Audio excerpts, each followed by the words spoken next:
evening. We call to order this meeting of the Wendell Town Board of Commissioners. Welcome. We're happy to have all of you here with us tonight. We're going to be led in the Pledge of Allegiance by Police Chief. I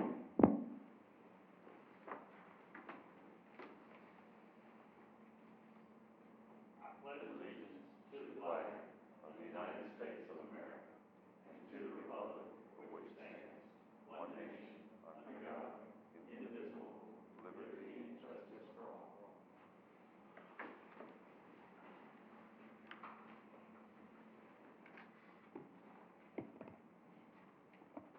Is there someone here tonight from Pleasant Grove? Virtually. Okay, great. Good evening. Good evening. We're so happy to have you with us tonight, Pastor Bell. I am extremely glad to be with you tonight, even though it's virtual. That's all right. I was looking up and looked for your face and didn't see you, and I'm glad to hear you. So you have the floor. Very good. Very good. Thank you. Let us bow together. Eternal God, our Father, all glory, honor, dominion, and power belong to you. We are thankful for your entrusting to us as stewards that you created, that you rule. It is my prayer tonight, Father, that you would bless this gathering, bless these elected officials, give them guidance, give them wisdom, understanding, and compassion. And God, may all that is done tonight be for the good of the citizens of Wendell, but also for your glory. We honor you in all that we do, and it is our desire to please you in all that we say and the way we conduct ourselves. We bless you on this evening, and we count it all done in your name. Amen. Thank you again. Thank you so much for being with us. Thank you. Are there any adjustments to the agenda? Motion to approve the agenda. All right, motion to approve the agenda. All in favor? Aye. All right. We have one person signed up for public comment tonight, James Lee. She just did miss the roster moment. I wasn't aware, I'm sorry. I'll call you next and you can tell me your name and I'll add you on. Okay. Come on, Reverend Lee. You go. As a quick reminder, the public comment process was provided tonight. You can either make public comment in person by signing up before the meeting, or you can contact the clerk and submit written comments or submit a request to participate by calling in the conference. And that was the deadline for that portion of it was last Friday at 5 p.m. And you have 3 minutes to speak. There you go. Give us your name and address. Mayor, Commissioners, those present. I am James Lee, and I live at 25 Knox Street in Wendell. And I come in concern about the zoning on Wilson Avenue. That's what I come for. And no complaints as yet, but I just want to know what was going on, what kind of changes were coming in, and what was coming there, and so forth. That's what I've come for. Okay. Thank you much. Thank you. Okay, ma'am. That's okay. Tell me your name. Donna Wheeler. Donna Wheeler. And get right there to the podium and give us your name and your address, please. Okay, it's Donna Wheeler, and I'm at 5120 Roseville Road. Okay. I don't know what to ask really. I mean, I'm just new at all this. I've got several questions. Can I just read those off and then? Yes, ma'am. Okay. First of all, I'm the property that's going to be right beside this property that's developing. I want to know, I can't look at a map and tell anything. I want to know how close this is actually coming to my property and what the... I want to interrupt you. Since you want to talk about something we're having a public hearing about tonight, why don't you say that and you can make your comment during the public hearing? That might be a better time for you to do that, since that's what that's about. Okay. Is that okay with Do you? you have any idea when that is?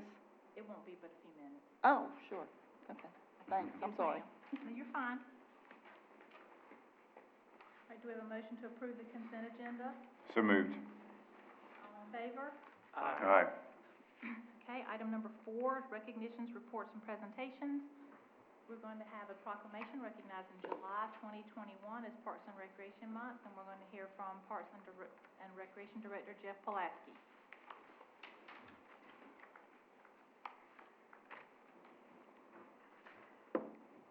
Wasn't prepared to speak tonight. Your name is on my thing, so the heat's on. What's going on in the park? Tell us.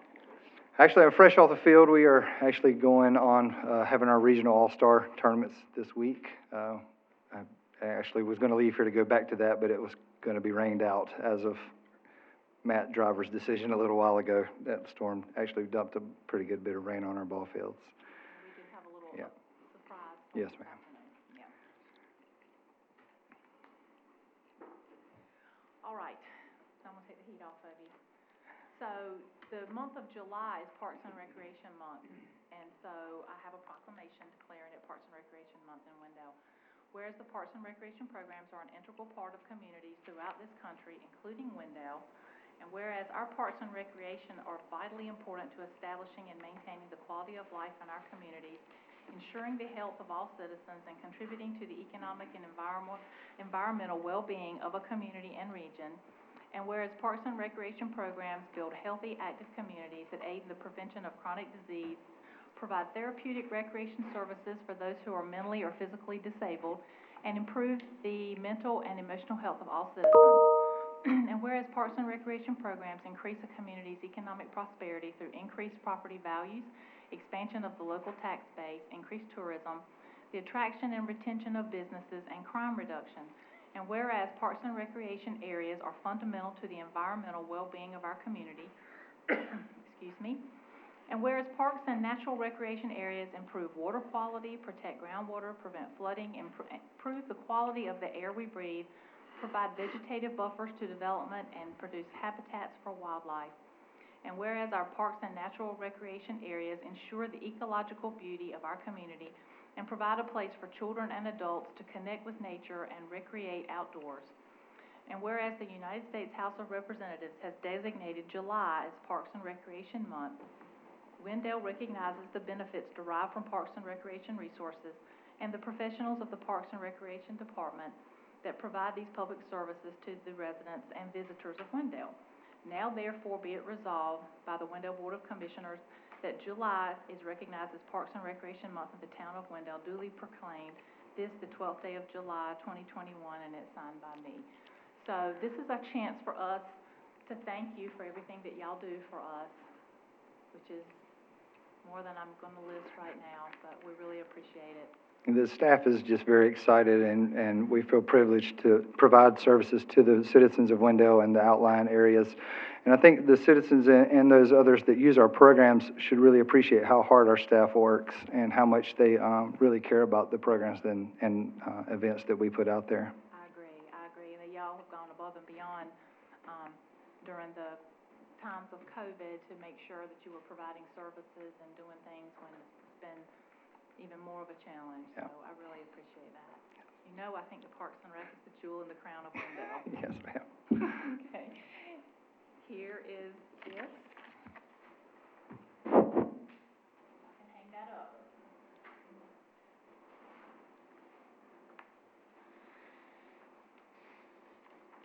All right, we'll move into our public hearings now. Just like our public comment, the public comment process for public hearings has been provided for either in person or advance of the meeting. The public had the opportunity to submit written comments to the town clerk or to submit a request via calling in the conference by last Friday at 5 p.m. Decisions on these public hearings will be made at the next meeting, July 26th of this month, and you have 5 minutes to speak. The first one, item 5A, is a public hearing for a non-contiguous annexation for 2 parcels totaling 55.51 acres, 24.12 acres for PIN number 17740935559, and 31.39 acres for PIN number 176499523, located at 0 Roseville Road and 9021 East US 64 Highway East. Planning Director Brian Coates. Yep. Good evening, Mayor and Council.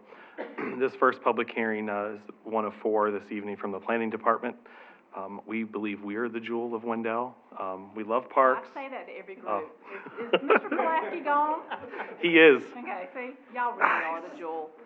Thank you. We just let them think that. So the first item tonight is a non-contiguous annexation at the intersection of I-87 and Roseville Road. The properties are owned by Bypass Properties LLC. They submitted an annexation request for the 2 parcels that total roughly the 55.51 acres. The applicant has also submitted a corridor mixed-use conditional district, which is the next public hearing on your agenda. The annexation does have to be heard first, as the properties are in Wake County's jurisdiction, and we cannot apply zoning unless the properties are in our jurisdiction first.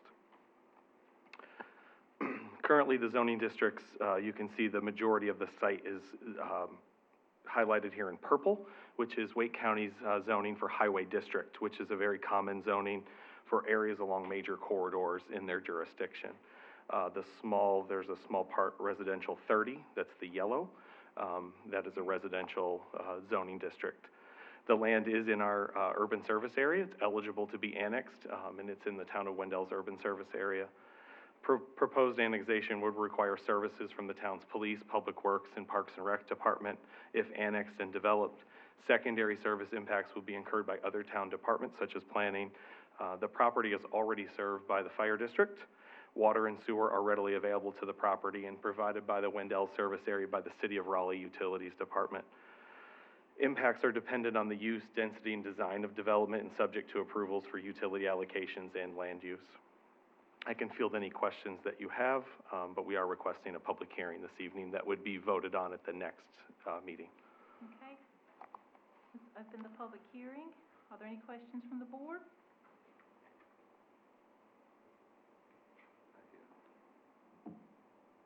All right. Is the applicant wish to be heard? Do we have? Not unless there's a question on the annexation. Okay. Are there any citizens that want to comment about this? This is your chance. What are they planning on building? Come up here. Come up here to the podium. Thank you for being here. Give us your name and address. My name is Roger Wolleben. My address is 303 Cedarwood Drive. And what I'm wondering, what are they planning on building? Okay. All right. Excuse me. So the applicant has requested a conditional mixed-use zoning district, which would construct up to 50,000 square feet of commercial, non-residential space, multifamily apartments, and townhomes on the site. And the next public hearing will go over those plans for their project. Okay. Anyone else? I got questions, but I don't know what to say. Come on up here. I've never been in a courtroom like this, so I don't know. It's fine. You're perfectly fine. Give us your name and address. And Donna ask- Wheeler. Yes, ma'am. 51. Give it again so it's in the record. Okay, Donna Wheeler, 5120 Roseville Road.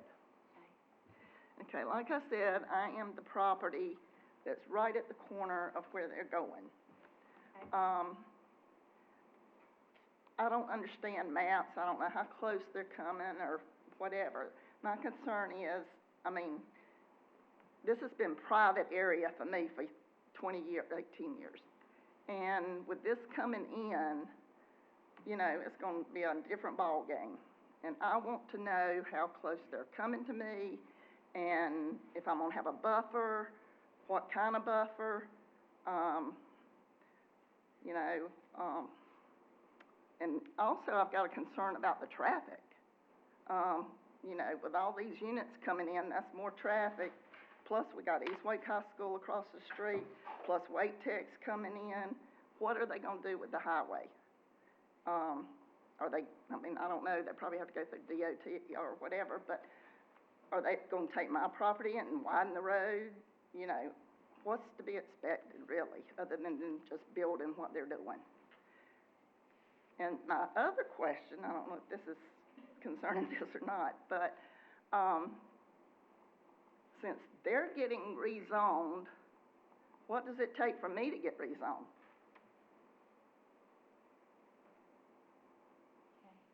I think that's about covered everything I had jotted down. Let's see.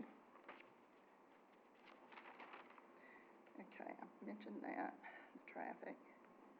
Okay, I think I've covered basically everything that I've got concerns about. Okay, well, we can get some answers to your questions for you. Thank you. Thank you. Okay. And I can answer those now, or I can wait till the development plan where I'll have maps up on the screen. Hands from now, since Okay. she did it now. Yep.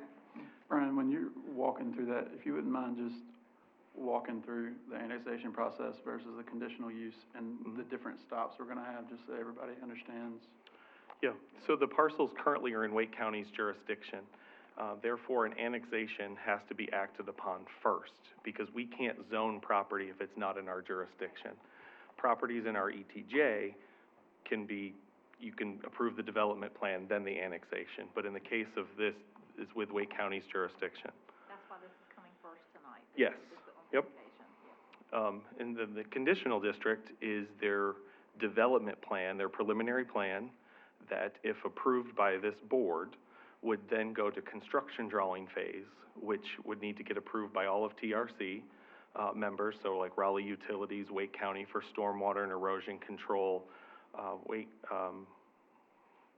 which is through Wake County Environmental Services, Town of Wendell staff, and that includes Public Works, Fire, Police, Planning, and Engineering, have to review all the plans. The plans before you tonight, preliminary plans, are reviewed by TRC. This project was submitted in March and has been in TRC for multiple months with reviews, which is typical for all of our projects before they come to you. So the next phase, the board is not taking action this evening. The votes on the annexation and conditional district would come at our next board meeting, which would be the July 26th meeting. So the annexation does not include development plans. That's in the next public hearing, which is the conditional district. So to answer some of her questions, I did look up when she spoke under the public comment section. Her parcel is here in the corner. There is a type B 15-foot buffer with a fence, which is on the development side, has the 15-foot of trees, landscaping, and then a 6-foot tall privacy fence. And then there's a distance between that buffer and where at the corner there is expected to be a commercial building, which could be like a daycare or office building, some kind. But there's a good distance between the buffer and where that building would start. And it all depends on plans, but no development would be able to encroach in that buffer. And that fence would need to be maintained by HOA or another entity. And as far as traffic on Roseville Road, they did get a TIA completed with the town and NCDOT, and I'll talk about those road improvements that they're instructed to make. Their road improvements are only along their frontage. Any other would be off-site. TIA addresses those, but they're not taking land and widening the road in front of other properties north of their site.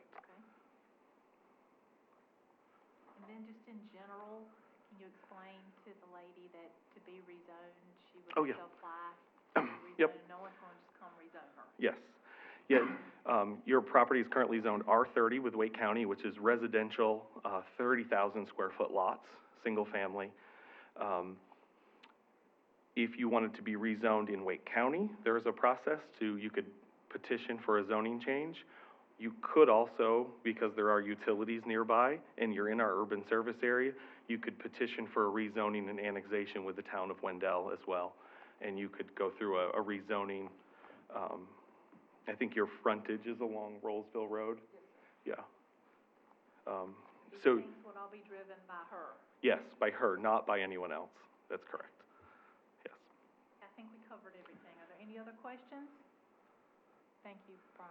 Yeah, you're welcome. Are there any questions from the board? Any other citizen comments?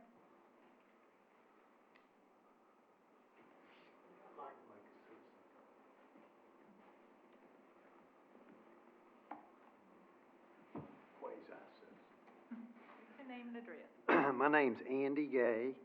I'm from 10501 Dednam Road, Zebulon, North Carolina. What strikes me as something that really is important in this situation is, although we always worry about what does higher density bring, I don't know if anyone here is old enough to remember, but my son went to East Wake High School, very much enjoyed FFA. I mean, that was his thing. However, I remember young children from Wendell, young children from Nightdale, and the race was on.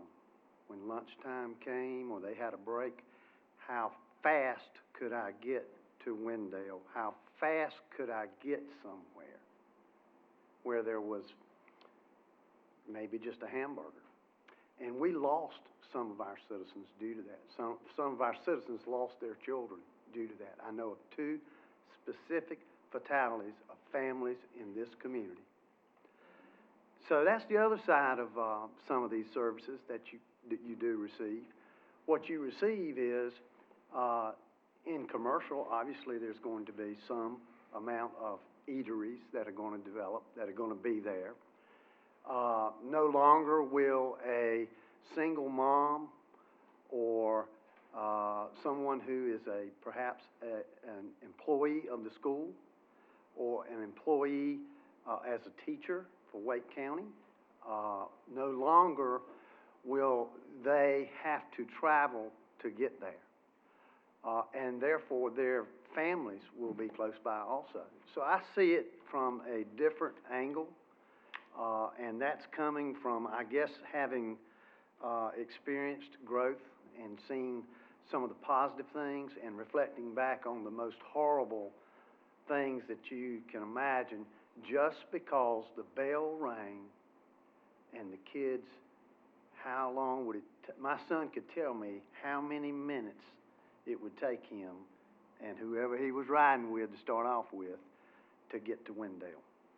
And so I don't know how many of our citizens realize that there is a positive, a very strong positive in growth if it's managed and if it's done appropriately. And so I just offer that to all of y'all as somewhat of a different light in reference to this particular location. You know where the original location for the East Wake High School was, or Vaden Whitley? You know, it was named after Vaden Whitley, who Whitley Galleries. Well, they had picked out a spot over there in Wakefield, North Carolina. Can you imagine them Nightdale kids driving to Wakefield? So anyway, just giving you a little bit of the history that I'm familiar with and the personal experiences that I'm also knowledgeable about. So just wanted to put that in there for the developer, and I hope that it wasn't too dramatic, but it is very true, very true. Thank you. Thank you. Anyone else? All right, we'll close the public hearing, subject to the receipt of comment from the public for 24 hours and vote at the next meeting. Move to item 5B is a public hearing to rezone approximately 55.51 acres from Wake County Highway District and Residential 30 to Town of Wendell Corridor Mixed Use Conditional District located on the northeast corner of I-87 and Roseville Road. Good evening, Mayor and Council. This public hearing is for the conditional district, the development plan for the project on the land that was just heard for annexation. The applicant did request a conditional district corridor mixed use for the 55 acres. The applicant's proposed CMX district contains 50,000 square feet of commercial square footage in 3 buildings, 312 multifamily apartments, and 225 townhomes. And as the mayor just mentioned, the proposed rezoning is roughly 700 feet northwest of the future Wake Tech campus and sits adjacent to the Roseville Road interchange of I-87. Currently, the properties are in Wake County's jurisdiction, Highway District Residential 30. It is in the Town of Wendell Urban Service, and annexation has been requested. Property owner is Bypass Properties, LLC. Mix of zoning in this area, as our city limits are nearby with the Wake Tech campus, Sheetz, and the car dealership are all in our jurisdiction. The Wake County still has jurisdiction north into the west. It's a mixture of highway district, residential 30. Wendell's jurisdiction is corridor mixed use, commercial highway, a variety of zoning districts. And it's key to note the high school is actually zoned Wake County office and institutional. So there's quite a mix of zoning districts in that area. Purpose and the intent of the corridor mixed use is coded to provide pedestrian scaled higher density residential neighborhood serving commercial activities along mixed use corridors. Developments in this district should encourage pedestrian use throughout connections to the adjacent neighborhoods and construction of mixed use buildings. Depending on the presence of on-street parking, buildings may be set close to the street and may be larger in form. Lot dimensions for the townhomes for the project. Our UDO requires a 16-foot wide lot. They're proposing a 20-foot. Front setback is 10 feet by the applicant, 20 for the units with garages. Side setback, they're actually proposing 20 feet between the buildings instead of 10. Rear setback is 15 feet, and the lot depth is 85 feet. Some zoning conditions. I'm going to go through each one. Amenities will include, but are not limited to, one swimming pool for the apartments and one for the townhomes. One gateway entry monument will be installed at the intersection of the future Collector Road and Roseville Road, subject to the relocation and an encroachment agreement with Duke Energy. The gateway monument shall exceed the size requirements of a tall monument by at least 50%. In addition, 2 monuments each will be allowed along Roseville Road and the Collector, and those are signs for each kind of phase of the development. There is a maximum listed here. The condition that has the maximum, there's addendums in your packet, which original site plan did show 30,000 square feet of non-residential. After zoning reviews, they changed it to 50,000 square feet, and they actually lowered the number of multifamily and townhome units. And the condition just says any increase or decrease in these densities shall be allowable if an engineer's certification is provided to confirm trip generations and sewer demands do not exceed maximum levels, and that's what those letters in your packet are for. Front-loaded garages shall be permitted for townhomes if a visual relief from monotony and diversity of housing types are provided with at least 2 different products, which products are widths of townhomes, garages, square footage, and at least 2 of the following architectural features will be on the units, on the front facade, covered stoops, garages with window or other decorative features. And condition 5 is just stating their setbacks for the townhome units. And then any single-family or multifamily residential dwelling constructed with vinyl shall be accented with at least 30% brick, stone, stucco, or other decorative materials on the front facade. And then the vinyl siding shall be a minimum 0.046 gauge, which is a higher quality and a thicker product. Individual residential driveways shall be prohibited along Roseville Road and the Collector. And there's already some driveways on Roseville Road, and we'll get to their transportation improvements, but there will not be individual driveways for businesses or commercial or residential units. And then the Collector, our Collector should function to carry traffic from neighborhood to neighborhood, so there is no driveways proposed for that Collector. It's a 67-foot right-of-way meant to move traffic from one area to another without having a lot of breaks in the road. They're providing a transit stop with bus shelter, which will be provided along Roseville Road at a location to be determined at the time of construction drawings to allow for a 10% reduction in the overall parking requirements for a transit-oriented development. That is allowed by our code and the options for transit. With Wake Tech coming to that location, there will be transit service. And so as staff, we're very supportive of things that can help us with transit service, getting our residents not only to Wake Tech in this area, but also from Wake Tech to points west to Raleigh or Nightdale or other municipalities. And then to prevent a surplus of parking and maximize aesthetic appeal, up to 25% of visitor parking for townhomes and up to 50% of parking for future commercial uses may be shared with the apartments, subject to an execution of a private shared use parking agreement. Mini circles, which are very similar to traffic circle, but a little smaller, with a minimum 30-foot radii or other similar traffic calming measures shall be allowable at the north and south entrances to the apartments and future commercial. This will slow traffic down in this walkable mixed-use area. Condition 11 is to promote pedestrian and bicycle connectivity. A 10-foot multi-use path shall be provided on the north side of the collector in lieu of 5-foot sidewalks on both sides and along the property frontage along Roseville Road. Subject to NCDOT approval, a high-visibility crosswalk will be provided at the proposed signalization intersection of the Collector Road and Roseville Road for future pedestrian connectivity over towards East Wake High School and the planned Wake Tech East Campus by others. The 10-foot multi-use path along Roseville Road will not continue across the collector to the south due to topographic site constraints. And condition 12, to enhance the gateway overlay buffer and preservation of natural vegetation along US 64, I-87, their required 40-foot buffer width shall be increased to an average 50-foot buffer with an additional 10-foot landscape easement to allow for grading and revegetation along that southern side of the collector. I'll pull up the plans and kind of go over some of these conditions. Development of the site will require connection to city water and sewer, which is available nearby. The parcel will need to be annexed, and the applicant has filed for that annexation petition.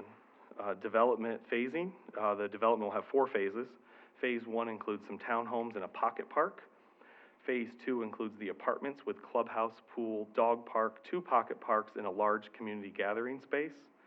Phase 3 includes the remaining townhomes with clubhouse and pool, and Phase 4 includes the 3 commercial buildings. The environmental applicant will need to obtain stormwater and sedimentation erosion control permits from Wake County Environmental Services before any site work can commence. The proposed development will need to meet the requirements of the UDO. Wake County provides those stormwater, sedimentation, erosion control services for the town of Wendell. The proposed plan does show 2 stormwater ponds located in the northern and central portions of the development. The site does not contain any floodplain. However, the site does have a stream that requires a 50-foot Neuse River buffer, and the applicant has also identified a small area of wetlands on site. Buffers. UDO section 8.6A requires a type B buffer between CMX and adjacent residential zoning districts where a more intense use abuts any existing single family. The applicant's providing a 20-foot type B along the western boundary, which that parcel is vacant. And the applicant's providing a 15-foot type B buffer with a fence along the northern border. A type B buffer has a minimum planting of 1 tree every 25 feet and 1 shrub every 6. Gateway overlay buffer, UDO requires a 20-foot buffer between future commercial buildings and Roseville Road. A 40-foot buffer is required between I-87 and the residential component of the development plan. The applicant is providing the 20-foot required buffer along Roseville Road. They're also providing a buffer that averages 50 feet along I-87. The gateway overlay buffer requires 3 canopy trees or 6 understory trees and 12 shrubs per 100 linear feet. There's some existing buffer in there, and they'll have to do any supplemental plantings as needed to meet those requirements. Open space, UDO requires roughly 8.75 acres of open space. The development plan is providing 9 acres. It's key to note that the applicant is providing a little over 3 acres of improved and fully active park space. Active open space contains 2 community pools, clubhouse, dog park, 3 pocket parks, and a large community gathering space. Streets. The applicant will be responsible for making the required road improvements to Roseville Road, which is a future 4-lane divided right-of-way that contains curb and gutter, 5-foot bike lane, 6-foot sidewalks, and street trees. The image here in the photo on the right is what that future build-out will look like. There are multiple lanes in that area currently. There is no median, tree line median, and there's certainly not pedestrian improvements that will have to be made. The property contains roughly 1,200 feet of road frontage along Roseville Road that will require improvements. It's key to note that the applicant is proposing a 10-foot multi-use path and transit shelter along Roseville Road. The applicant's also providing a 67-foot 2-lane collector roadway running east-west throughout the site. The collector roadway runs parallel to I-87 and serves as a potential service road to connect the Roseville Road area with Keith Road to the west. This is key as this part of our urban service area develops. This collector road could provide a nice connection without people getting on the highway to get over to that part of, you could call it eastern Knightdale, western along Keith Road, could provide a nice service connection. Key to note, the applicant is providing a 10-foot multi-use path along this section of roadway as well. So here's a site plan showing the components. 3 commercial buildings are along Roseville Road. The apartments are here in the middle, and then the townhomes are on the northern and western side of the property. The connectivity index for the UDO requires a 1.5 score, and that scoring looks at how the development is laid out. It looks at the grid network, cul-de-sacs, the lengths of streets. The applicant is scoring a 1.57. I have in the orange stars are all the connections to major roads that the development will have. And there's also 2 stubs at these blue stars that provide a connection to the west whenever those parcels develop. The internal streets you can also see are very well connected. There's a grid layout in places and also connections from Roseville back through the multifamily and commercial. The large gathering space is here in the middle, which could be used for events, for the neighborhood, for the town, for other things. And then the multifamily is actually, the buildings are kind of designed right behind the commercial pads. Traffic impact analysis was completed for the project. I think there was a question earlier too about Wake Tech. So Wake Tech is doing a traffic impact analysis as well for their traffic generation. And so that project is by right, so that does not come back to this board for a public hearing, but they are working on a TIA as well to handle their traffic. Just to go over this quickly, not really quickly, I'll take my time. Sorry about that. So this traffic signal is where the off-ramp to I-87, so if you're coming from Zebulon and you want to exit onto Roseville Road, that is this ramp and signalization. Access 1 is the collector road that they're going to construct that will go to the west towards Keith Road. So they will be signalizing that intersection and then also providing turn lanes from the ramp onto Roseville Road, other turn lanes as well as part of the project.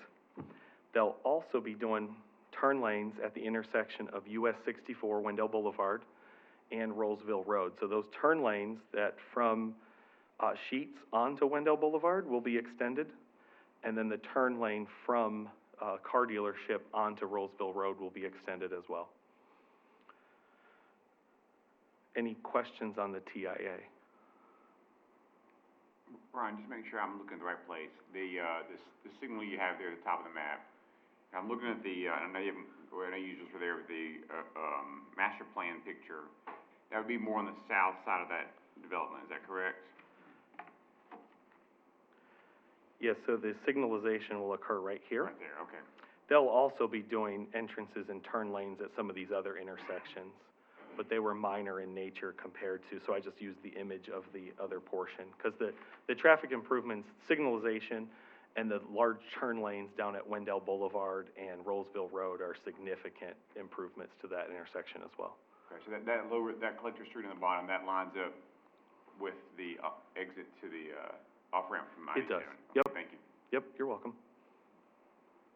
Brian, with it being divided and thinking about the location of the commercial, the signalized intersection, if I was to go through the intersection and continue north on Roseville, how far would I have to go down before I'd be able to turn around to come back to turn into like that commercial? There'll be a break at the second entrance for left turn lanes in. The northern one. More than? The northern. The northern one, okay. So at this northern point, there will be a left turn lane into the development. Okay. So you won't have to turn around, you can make a left into the commercial part. The middle The middle entrance will be right in, right out. They could turn left at the traffic signal, yeah. So you could turn left here and come in at any of these entrances. You could go up, turn left, and go into the northern location. So that collector road, service road, is that initial phase, or is that, so that goes in? Phase one. I have a question, Brian. So they're not, so all the traffic going to Raleigh still has to go all the way by Sheets on that direction? Because being here for 41 years and seeing all the changes, also being, going to Eastway and being witness, I remember a lot of history, and there's a lot of traffic going through there, you know what I mean? They're not required to add another lane on from the subdivision, getting onto I-87 there? No, it's a, 'Cause I know other developments have, maybe not here, but looking at like Charleston, South Carolina, places where they've done these things, they actually added another lane in to move that traffic to Raleigh, so it would be in the Charleston, but here it would be in the Raleigh. so that is too close to those off-ramps that you see. So there's no way to create a new ramp, because that's where the off-ramp is to go to Nightdale. And Yeah. so they would just be, Because no one really goes to Zebulon or, you know, Wilson, all that. Even living here this long, I always go to Raleigh or Nightdale, yeah, so 90% of the time. the off-ramp is here, if you see it. That is for I-87 to go to Nightdale. So you wouldn't have traffic enter and exit altogether. It would just, there's not enough room for all those ramps in there.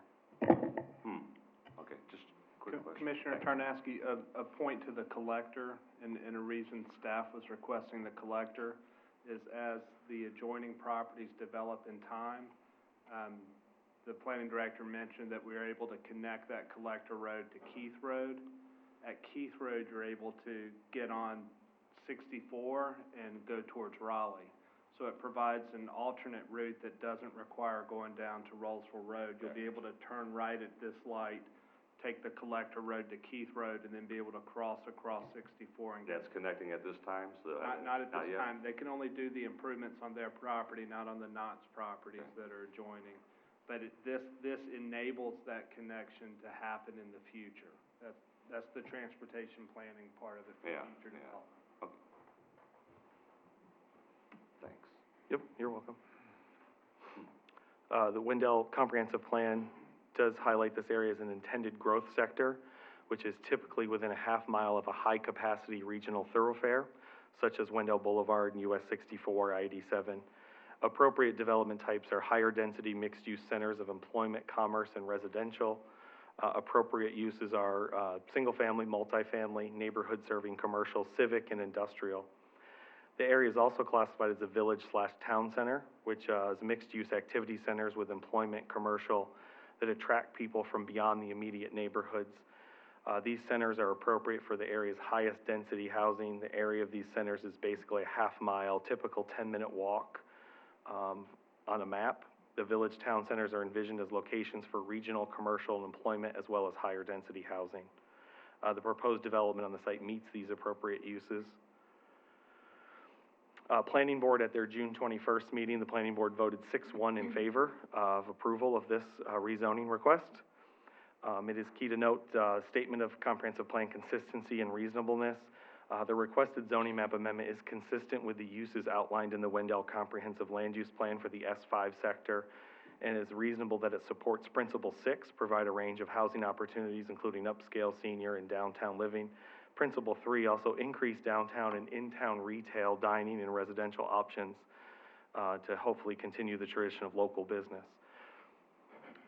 And I can field any other questions that you may have at this time. Okay, open the public hearing. Are there any questions from the board? Brian, I have one other question. Going back to the park space, open space, you had mentioned they're providing 8 3/4 acres, or I'm sorry, they were providing 9, excuse me, and they're required, it said a little over what they're required to provide.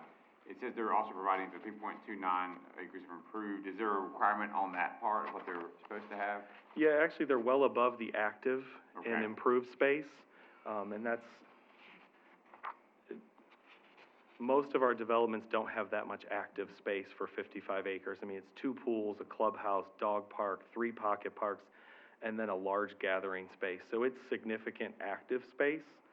And it's key to note, we worked through some various revisions of this, that courtyard is key, because when you're in the commercial section and you can look back through the multifamily and see this large gathering space.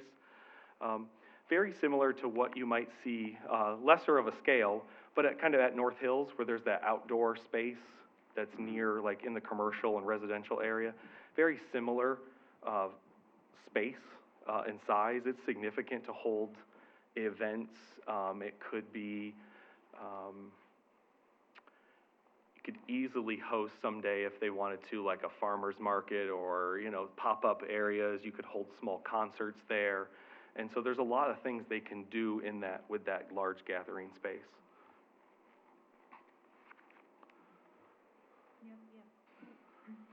Brandon, I'm not sure if these will be for you or, maybe the applicant. Zone or phases, can we talk through the logic of, phasing? I see that, at least what, the 2 folks that showed up here tonight, where they live, that would be zone 1. What are these other items that are guaranteed timeline-wise? Does the developer have thoughts on that? And then my other question was, I noticed on the plans that it says type B buffer, it also says retaining wall with HOA easement. So wanted to know about, is there an elevation drop off there? So the first question, phase 1 is this northern part of townhomes. So along the residents that are here tonight, this is all zone 1 townhomes.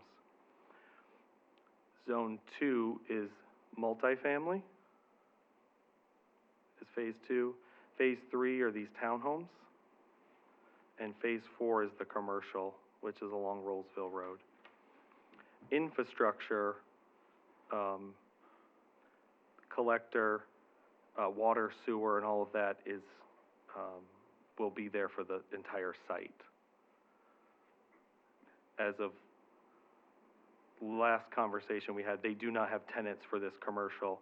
There are developers for the townhomes and multifamily that are already lined up for the project, if approved.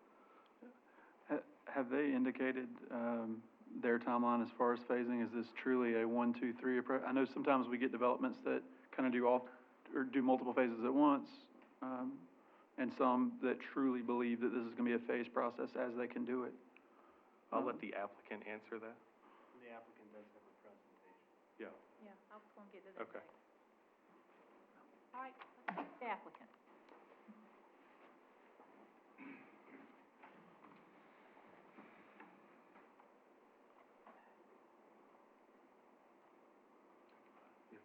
Good evening. My name's Craig Dewar with Stewart Engineering. Our office is at 223 West Main Street in downtown Raleigh.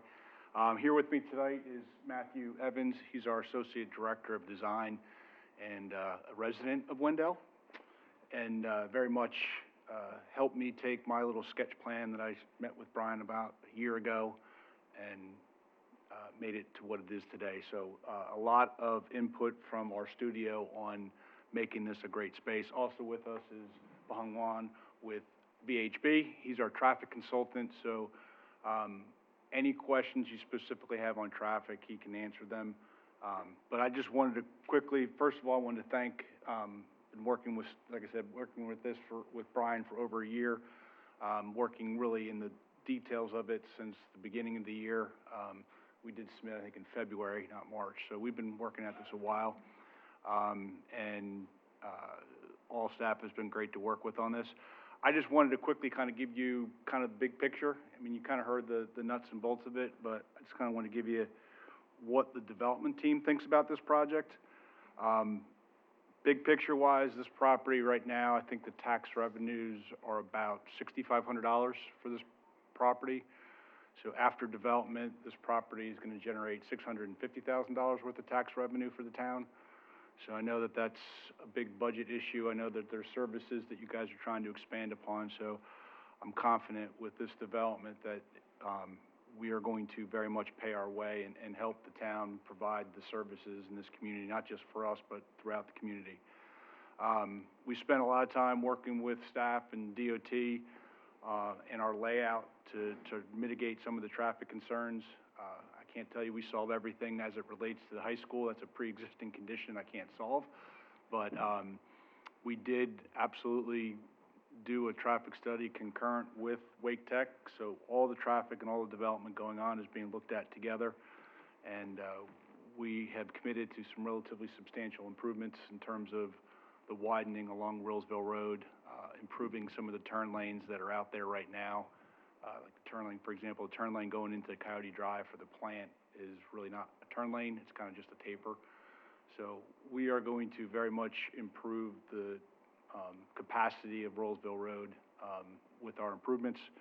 Like I said, we spent a lot of time trying to make this a sensitive place with connecting all the open spaces that Brian mentioned.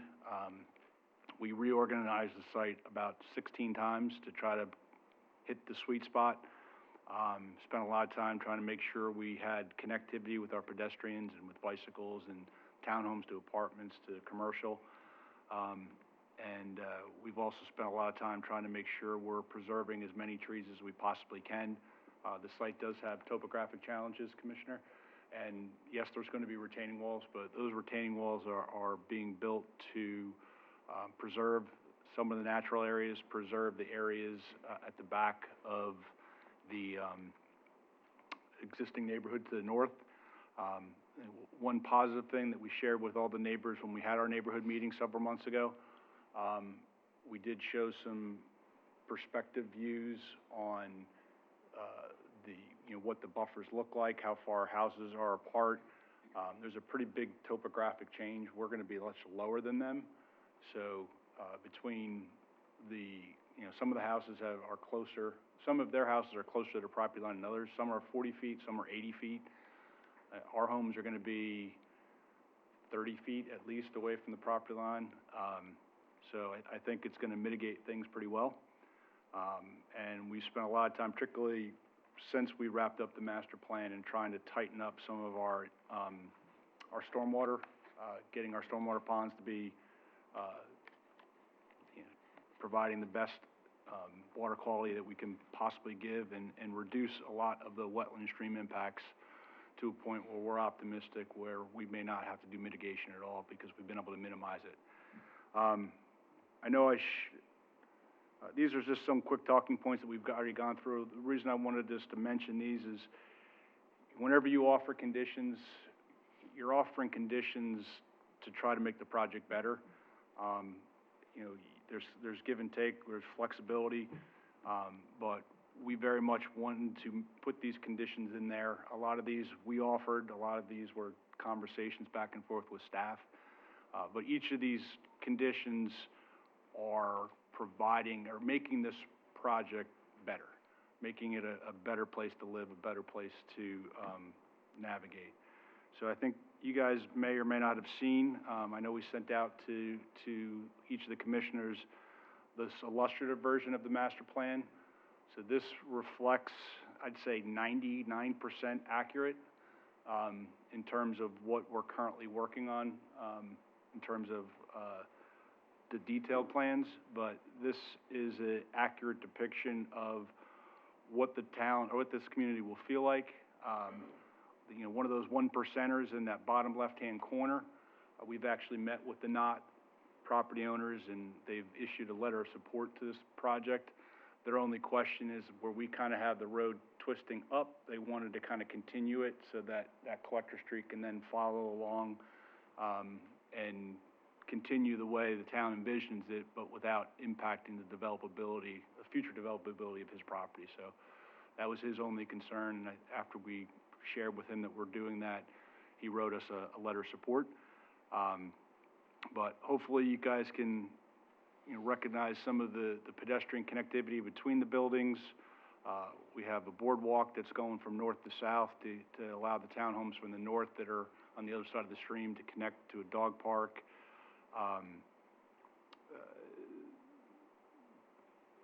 So there's been a lot of thought to this, and it's something that I know that Matt and I are proud of delivering, and we hope you guys will support this.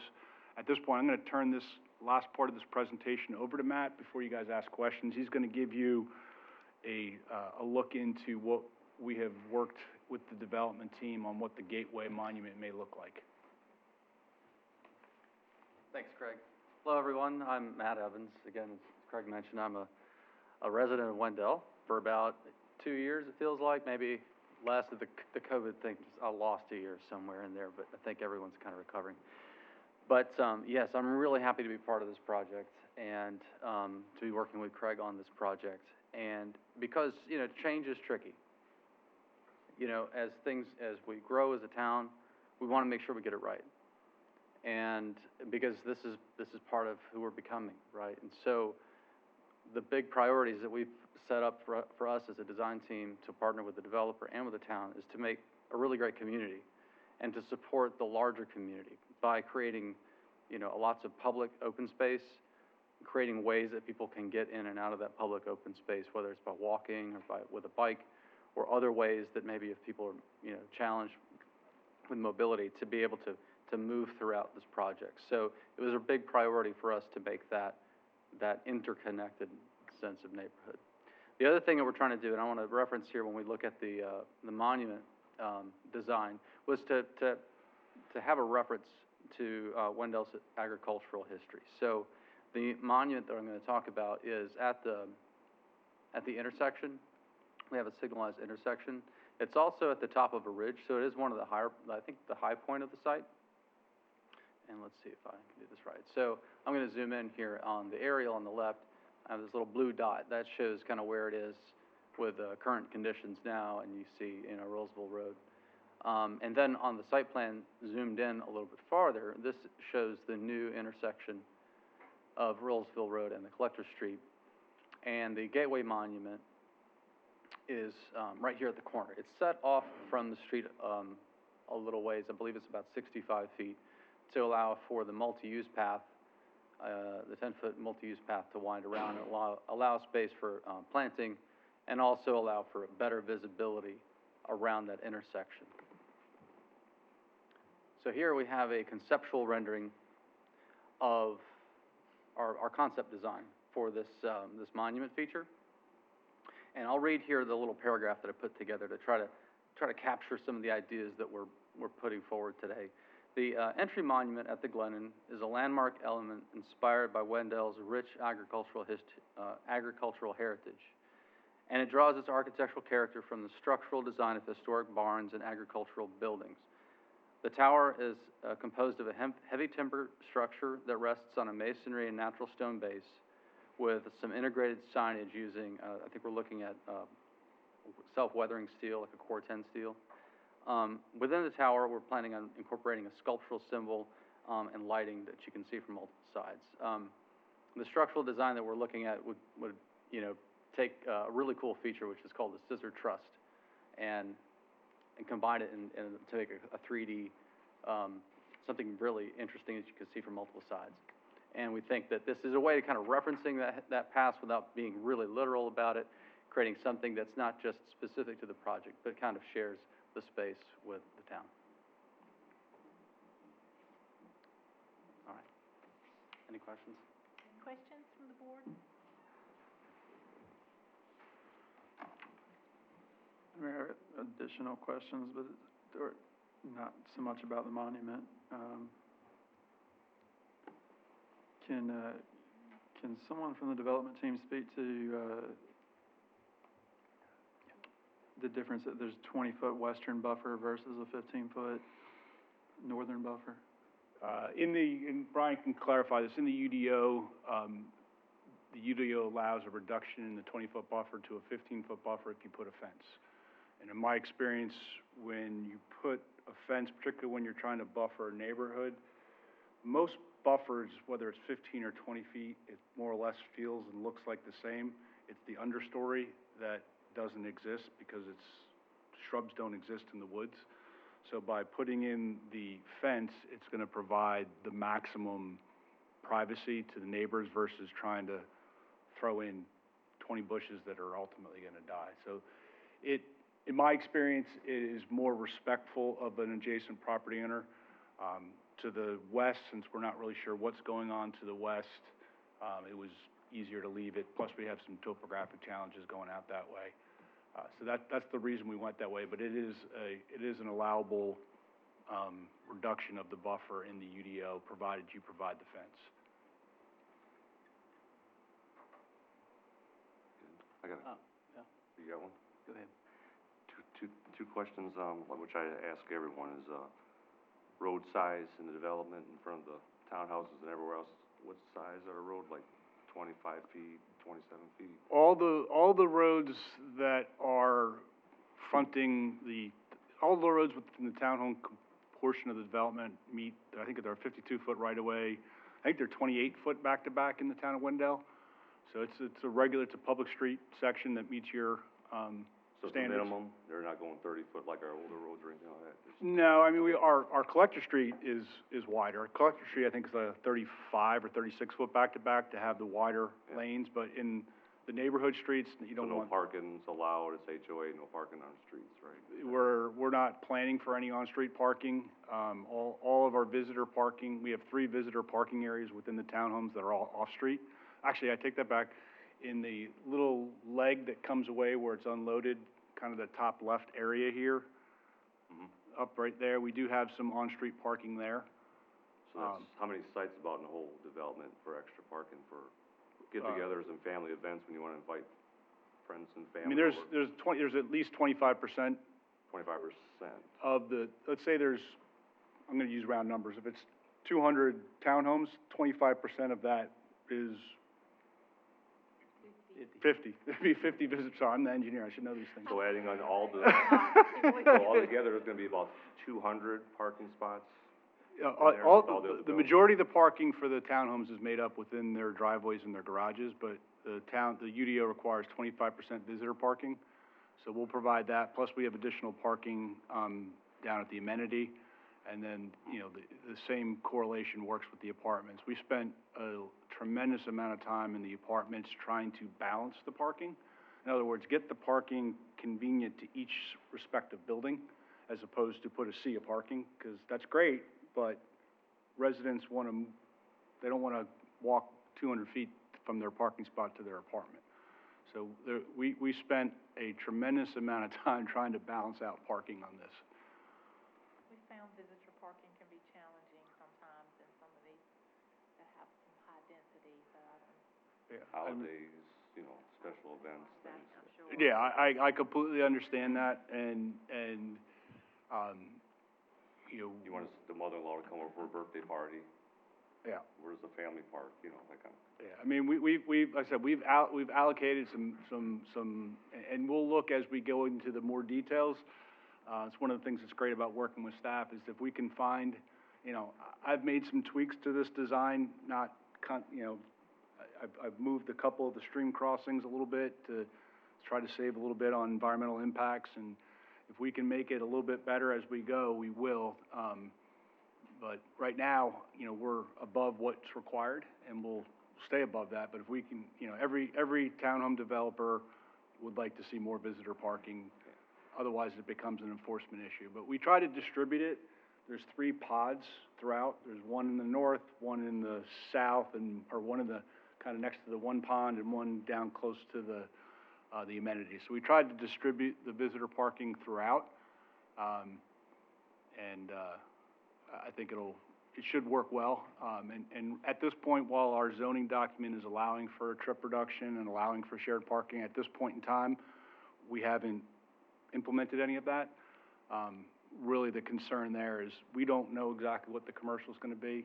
So some commercial uses are of a higher demand than others. At that point, we'll at least have the flexibility, and we don't want to have a particular end user not be able to come here because we can't meet the parking requirements if we have a way to accomplish it as a development team. Thanks. On that note, don't sleep on golf cart parking for your amenities. People can leave their cars at home, not take up as much space, so. I've had some experience trying to do golf cart within communities. It's a challenge to try to get the police department to allow that. Easy killer. This is not planned to be for, but I've done it in several active adult communities, and it's, We're a golf cart town, so not necessarily a golf cart community, so. yeah. Whether you plan for it or not, they'll be there. I do have a question about the apartments. Yes. So the plan shows, for your commercial, two-story buildings, and then it shows number of units per building. What are the different types? You've got type 1, 2, 3, 4. Are these all two-story, three-story? They're all the apartment buildings are 3 stories. Okay. The different types, they have, the larger buildings, they have a different bedroom mix between 1 bedrooms and 2 bedrooms and 3 bedrooms. So generally speaking, it's about 50%, 2 bedroom, 10 to 15% 3 bedroom, and 35 to 40% 1 bedroom is the general mix, because that makes a difference in how the parking ratios work and the sewer demands work. So we have an accurate number, and it's in the plans, but that's generally, but they're all 3-story. For the life of me, the difference between the type 2 and the type 4, it's all internal. It's the exact same footprint. It's just the rooms are laid out a little differently. Exterior stairs? Exterior stairs, yeah. And we've provided elevations that should be in your packet for what the, building elevations for the apartments are conceptually looking at, likewise with the townhomes, likewise, with what we are envisioning right now for the future commercial, which I got asked the question at planning board if I had a crystal ball. You know, we've looked at a daycare on the corner, next to you, is the use that actually staff had suggested we put up there, so we removed the section of townhomes off that corner to increase our commercial. And, I've had talks recently with medical office. I know that's something that staff and the town manager have explained to me that is of significant interest to the town. And then, you know, I'm envisioning some type of multi-tenant retail building. Whether it's 1-story or 2-story, it's gonna be a market-driven thing. But we are starting to get some interest. I mean, once you get further into when people start seeing entitlements getting close, they get more interested. But I mean, the development team is working closely together. I was talking with them today about maybe little tweaks to the parking lot we could do to make the commercial a little bit more attractive in the current market. And then I do have one more. I know we keep saying timeline, nobody's pinning anything on you, making guarantees, but if you use the crystal ball or the magic wand, what is your intended timeline on phasing? And I know a lot of that's market-driven, but well, you have a I plan can going in. speak to what I know for sure. The phase 1 and phase 2 are going to occur concurrently. There's 2 different developers where everyone's closing at the same time. They've executed a cost share agreement with, you do this, we do this. If you don't do it, we'll do it. So it's a cohesive team. You know, the apartments aren't going to phase it. Apartments get built building by building, so it's not. They're going to do all the infrastructure, and then they pull their building permits individually, or maybe 2 buildings or 3 buildings at a time. The townhomes, it's a matter of, there's a pump station on the site in this top left corner, so that drives the phasing. You got to get sewer before anything happens. So the first phase is everything to the north, and then the sewer's on the other side of the stream, so we crossed it. And then the sewer needs to come up along this roadway here to get to the apartments. So that constituted what we put in our first phase. It's my understanding that the builder's they're closing on the entire property, so they own it. You know, as long as the market doesn't do something silly again, like it has over the last 10 years here and there, their intent is to continue that development. But from a platting standpoint, they'll plat the first phase to get, you know, once they start plat the first phase, they can start selling homes. So you always try to have a really, really small first phase. This is a little bit bigger first phase because we got to get the pump station built, so. Thank you, sir. Okay. I brought Bahung here. Someone's gotta ask a question about traffic for Bahung. Make me feel, That was the question about adding an on-ramp to Raleigh. That was my question. What about the traffic? all right, well, just, before I switch it over to Bahung, 'cause I do want him to speak, 'cause I know it was a big issue that the neighbors brought up at the planning board, and I did not have Bahung here for that, so, but interestingly, this project, these people bought this, the Bypass Properties bought this land back in 2003.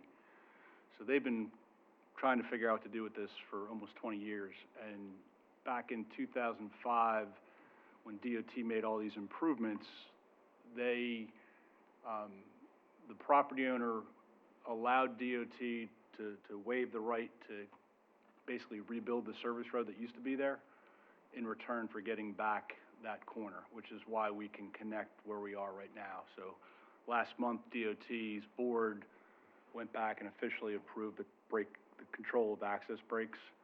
So we could align that, because if we couldn't align at that ramp from a traffic standpoint, you know, first thing Brian told me, or DOT told me, was that, you know, when you look at the spacing of where the high school entrance is and the ramp is, there's no place in between that I can get a full movement access for. The only place we could get it is across from the ramp, but that's been successfully worked out. Now, day one, the signal you can't put a signal in day one. The collector street will go in, but you have to wait and do a traffic warrant analysis, which Bahung will do it. Once it has enough traffic, then DOT will allow you to do it. But we're designing the signal as we speak. But on all the improvements on, all the off-site roadway improvements will be done with the first phase, but the signal will not be installed in the first phase because it's not technically warranted yet until our development is there. But we will be doing a phasing study to determine when we think that may be. Is it after 100 units? And I could probably have that answer to Brian if you guys are concerned about that before the vote. But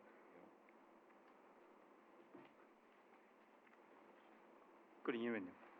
My name is Bahung Wan, working with VHB. My office address is 940 Main Campus Drive, Suite 500 in Raleigh, North Carolina. We started traffic study back in January, and then get a lot of help from the town, from DOT in the scoping process and determining the traffic study parameters. Then we completed capacity analysis. I mean, the report in March. The report was reviewed by the town and DOT in April. And then I'm here just trying to answer, you know, a couple questions you have. I heard the first question regarding the potential of another additional on-ramp from Roseville to 87, because 87 is the interstate. So the approval process is very long. It's interchange justification report needs to be conducted to make sure, you know, this can be, you know, first it's justified by traffic volumes. And secondly, is spacing. The spacing, I heard Brian mention about that, because spacing between the potential on-ramp and the off-ramp onto 64, that can create some weaving issue. That's usually you want to, you know, unless you want to braid it, just really separate. Otherwise, you create weaving issue. That's usually the no-no. It's a, so interchange spacing and ramp spacing is really the big topic in terms of, you know, the approval process. So it's, it seems to me it's very difficult to get that on-ramp, you know, even though the potential traffic volume may have. I understand there's traffic congestion issue during peak hours. I think I also heard from a manager, I think it's at the Collector Street, going to divert some traffic away, you know, provide alternate route. That would be a good solution, long-term solution. I think it's meeting their comprehensive transport plan vision for this area. Additional question regarding Roseville Road, right? Roseville Road, the current ADT is about 10,000 ADT, and the north of that is about 5,000, and the south of that is 10,000 ADT. Usually, two-lane road, the capacity is 15,000 to 20,000, depending on the spacing of intersection, depends on the availability of turn lanes. So we are currently on the capacity, But, there's a high school, everybody understand, in the morning, there are 20 minutes, 30 minutes, we have a traffic counts back in 2016, and then showing, very high AM peak, that's the way it is. So that creates some kind of like a perception of long queue during that time. But our traffic study shows during other time period, Roseville is functioning fine. It's acceptable level service during all other time period. And another question regarding.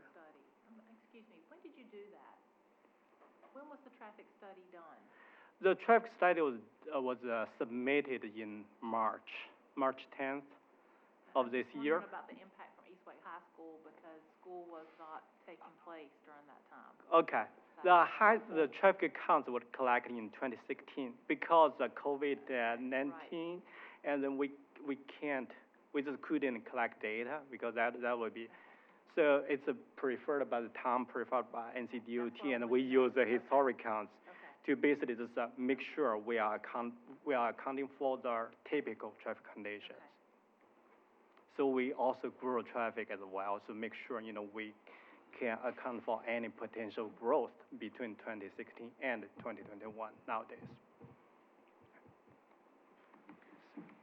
Any questions? I have a couple questions. A couple of numbers we hear a lot with development is the trips per day, and you probably have a better term for that than I'm using right now. At the full capacity build out, do you have that number of? Correct. Okay, for this development, we are generating about 5,520 daily trips. That's 24 hours. Okay. Okay. But the majority traffic are projected going south. So that the increase on Roseville is about is because, we are considering this project together with other potential ambient growth.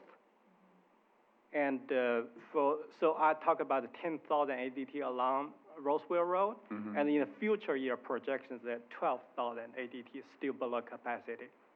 Okay. But we do understand, there's in the morning there's rush hour, so basically the school may want to take a look at some transportation management measures, such as maybe access control issue or maybe even traffic control officers during that 20 minutes only.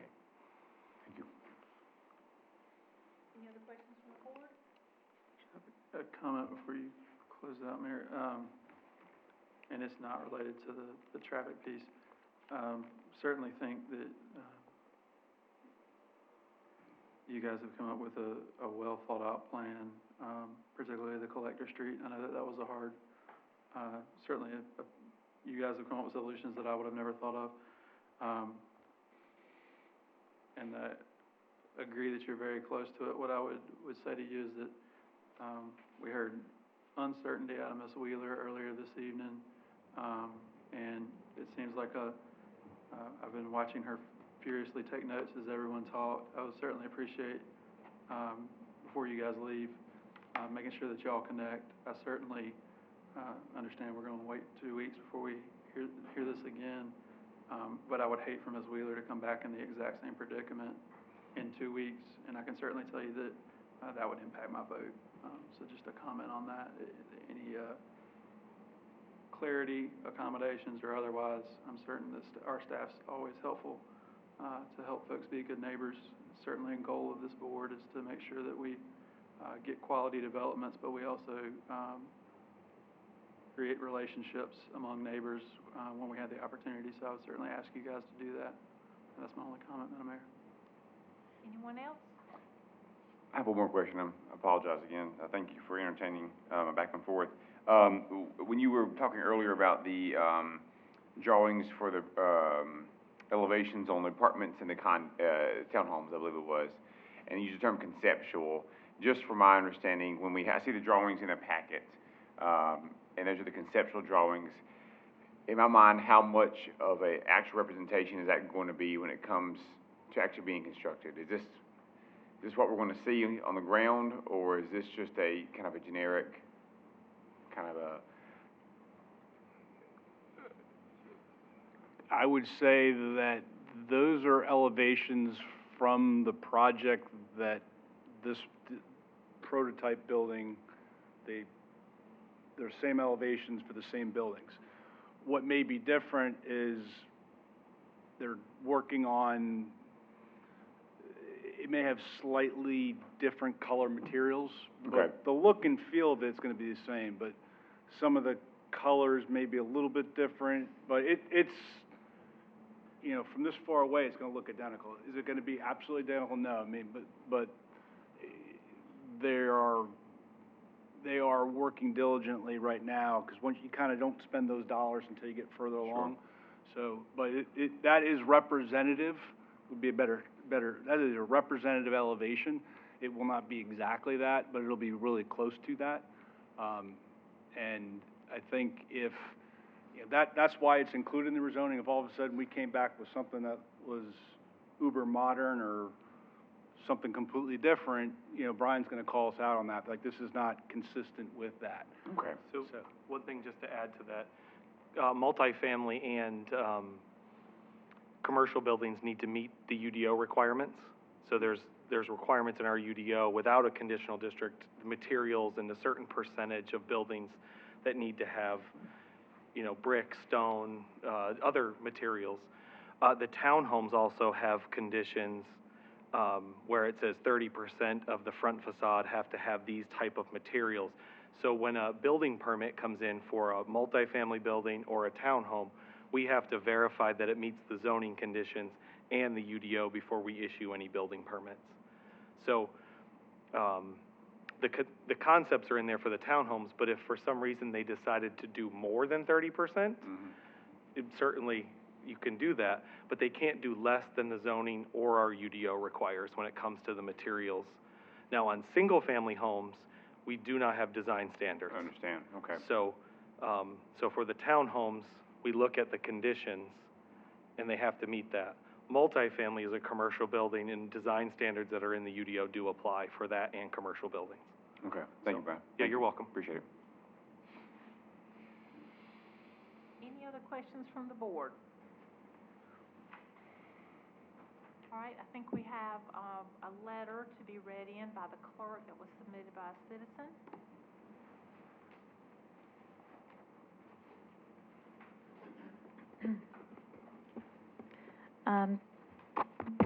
Thank you, Madam Mayor, members of the board. The following written public comment was received on Friday by Tommy Vestal, 205 Cedarwood Drive in Nightdale. My name is Tommy Vestal. I live at 205 Cedarwood Drive, Nightdale. My property adjoins the property considered for rezoning and annexation. I am opposed to the proposed rezoning of the property considered for the Glennon project and the construction of high-density attached single-family housing as well as multifamily housing on the property considered for annexation. I have lived at 205 Cedarwood Drive for 22 years and have seen the negative impact of increased traffic on Roseville Road to safety over that time span. The property requested for annexation and rezoning is not suitable for the number and type of housing units proposed for several reasons, including safety and increased traffic-related problems and concerns. 1. Exiting from Cedarwood Drive onto Roseville Road has become increasingly difficult because of traffic volume and vehicle speed. Additionally, the students, teachers, and staff exiting from nearby East Wake High School encounter the same safety problem when leaving the school's property.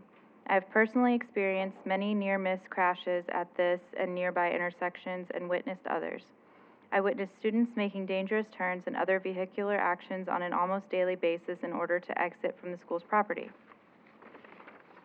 The construction of 500-plus units will have an adverse impact on traffic and safety for the surrounding area, the high school, the Cumming Wake Tech Community College campus, and contribute to a lower quality of life for those who already live there and those who would move there in the future. Roseville Road, as it is currently configured, is not able to handle the increase in traffic and will require significant widening and changes to traffic flow. Any reconfiguration will add to an increase in noise, decrease traffic safety, and fundamentally change the overall rural neighborhood to an urban hub. The number and type of housing units proposed will create an adverse impact on town services that probably cannot be met. Specifically, the impact of such a large number of units so far from the actual town will likely impact the ability of services such as police and fire to adequately respond and provide high-quality service. 3. The number and type of housing units proposed will create an adverse impact on the surrounding neighborhood and decrease the quality of life. The construction of apartments will likely be marketed toward renters who will eventually attend the coming Wake Tech campus. This will likely establish a college town feel to the area and will result in the need for increased services such as fire and police. Additionally, renters in apartments will have no investment or ownership and interest in the neighborhood beyond the term of their lease. Number 4, high-density multifamily housing is completely out of sync for the character of the area. The addition of high-density housing is most appropriate near and toward a town center, not in the most rural areas of its outskirts. Townhomes are not appropriate for placement adjoining the already present and established detached single-family housing on Cedarwood Drive and Roseville Road. At most, the area can be characterized as suburban, but it is really more accurately described as rural with farmland just down the street. The placement of multiple townhomes directly along the adjoining properties of detached single-family homes will create a clash of cultures, while one will be within the town limits and the other is not. A much more appropriate development plan would contain detached single-family housing along the border with neighboring homes on Cedarwood Drive and Roseville Road, and townhomes instead of high-density apartments in areas on the site plan where apartments are currently planned. The planned addition of retail or commercial space within the development adjacent to homes on Roseville Road will only add to the traffic congestion and safety concerns already noted and potentially create a dangerous pedestrian situation, drawing students from the school across a very busy Roseville Road with no infrastructure to facilitate pedestrian crossings. This is already a reality with students walking along Roseville Road to the nearby Sheetz gas station with no sidewalk or adequate pedestrian crossing. Thank you, and that is all for Mr. Tommy Vestal's written public comment. Thank you. Are there any other citizens that would like to comment while you're here? I just want to make one quick comment. Sure. We did, Absolutely. Mr. Vestal did come to the planning board, and afterwards, we did make sure we had an opportunity to talk to him outside and hear his concerns, and, so we did spend that time with Tommy. I certainly appreciate that. Thank you for that. Anyone else? Yes, ma'am. I basically have the same. Come up here so we can hear you, and you got to give us your name and address. Okay, Donna Wheeler, 5120 Roseville Road. I basically have the same concerns he's got. I don't know how many are familiar with Roseville Road, but, and I'm not 100% positive about this, but Davis Town Road, which is right down the road a little bit further, I don't know how many townhouses are proposed to go in there, but I've heard it's a lot. I don't know for sure. I know it was going through whatever y'all have to go through to get it zoned and all that about probably a year, well, it's been less than a year ago. Anyway, the traffic is horrible. Like I said, I live at the bottom. There's a hill coming this way and a hill coming this way. I've almost gotten hit several times. Cars run off the road because they come over this hill and they slam on brakes and run off the road. I put my turn signal on at the top of the hill where the, what is it, Kubota, at that little road. Because, I mean, if I wait till I get down there, they're definitely gonna hit me. Traffic is horrible. Like he said, you try to get out in the mornings, if I don't leave before school takes in, I have to sit there for sometimes 10 minutes to get out. Coming home's the same way. Traffic right now is horrible. And you add all this other stuff that's coming in, it's gonna be a nightmare, that's all I got to say. Unless they do some widening or 4-laning or something, it's gonna be horrible. Thank you. Yes, ma'am. Anyone else?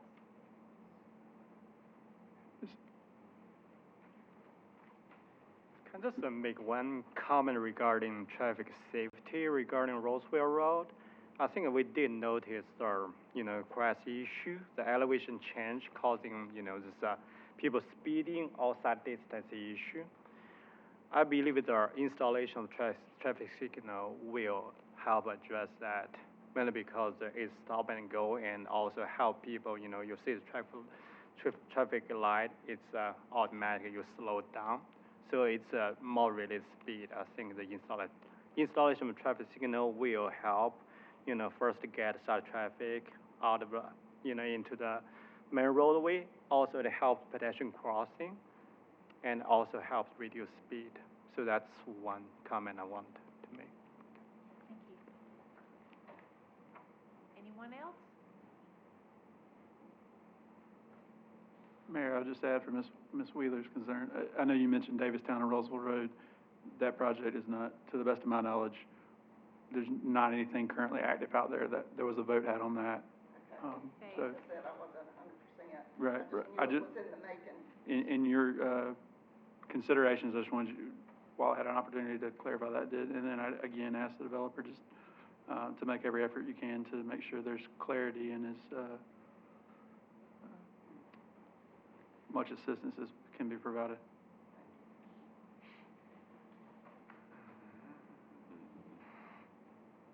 One more chance. No one else? All right, I'm going to close the public hearing, subject to the receipt of comments for 24 hours, and we'll take it up at our next meeting.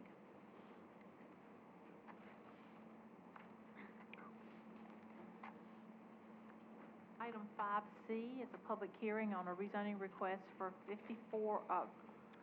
450 Old Wilson Road from highway commercial to manufacturing industrial. And we're going to hear from Janine Nguera. Good evening, Mayor. Hi. Good job. Good evening, board members. We're going to talk about a rezoning request for 450 Old Wilson Road, excuse me, from highway commercial to manufacturing and industrial.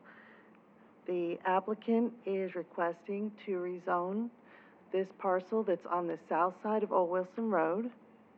It was rezoned in 2019 from corridor mixed use to highway commercial in order to allow for a commissary kitchen. But recently the property owner has stated that the market conditions have changed, and so they would like to rezone to the M&I, manufacturing and industrial, in order to align with their current tenant demographic. The businesses that have expressed interest in leasing their warehouse would be using it for office and storage, but the highway commercial zoning does not allow for these uses, and so that's why they are rezoning. And just a reminder that this type of rezoning would allow for all the permitted uses in the M&I zoning district.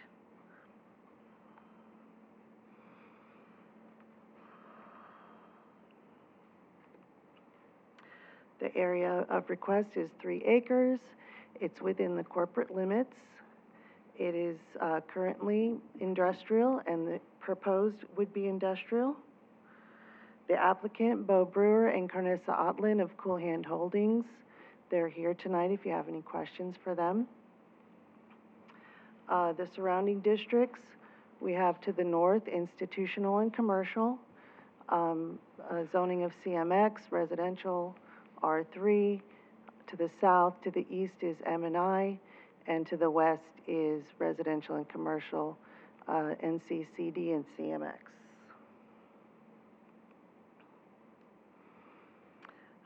The manufacturing and industrial district is coded to permit the development and operation of light or heavy industrial or flex space buildings, which is what they're interested in doing. The parking requirements require that a manufacturing wholesale storage have 0.25 spaces per 1,000 feet of non-office space, so they will be providing 9 parking spaces. The comprehensive plan identifies this area as S4 control growth sector, and one of the appropriate uses is industrial. The planning board at their June 21st meeting voted 7-0 on the motion to recommend approval. And it is consistent and reasonable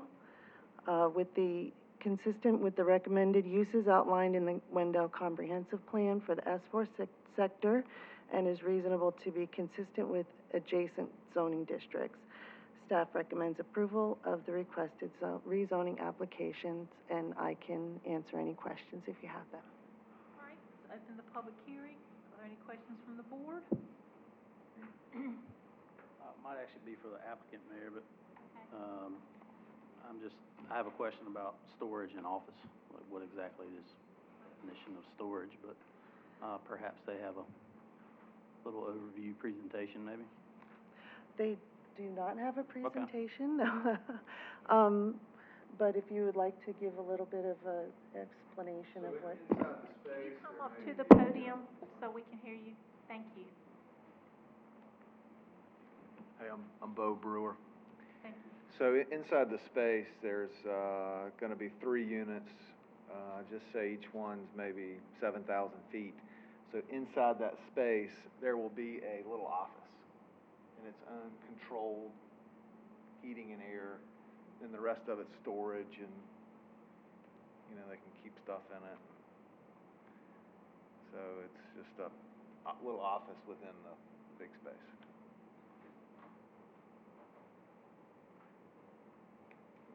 Any other questions from the board?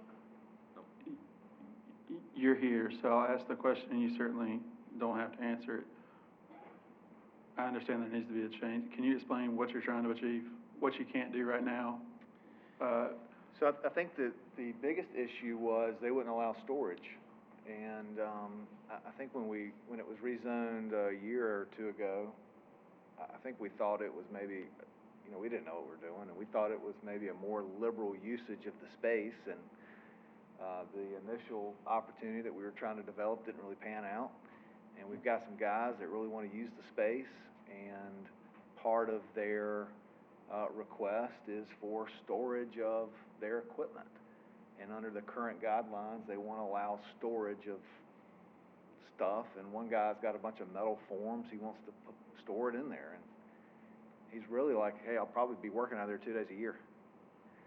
I mean, he's really not there a lot, but he just needs a place to keep his stuff. He's going to have a little office in there, and most of his projects, he's going to take that stuff with him to do a project on site somewhere else, and a few times a year he'll have some little projects, and he'll just do it there on site and take it with him. And the other guy has a drilling company, and they do soil testing, and he wants to keep some equipment there, and that's kind of. So was and it's irrelevant now, but the previous intent was commissary kitchen. Yeah, to clarify, the applicant originally in 2019 requested to downzone the property to more of a commercial use for the commissary kitchen.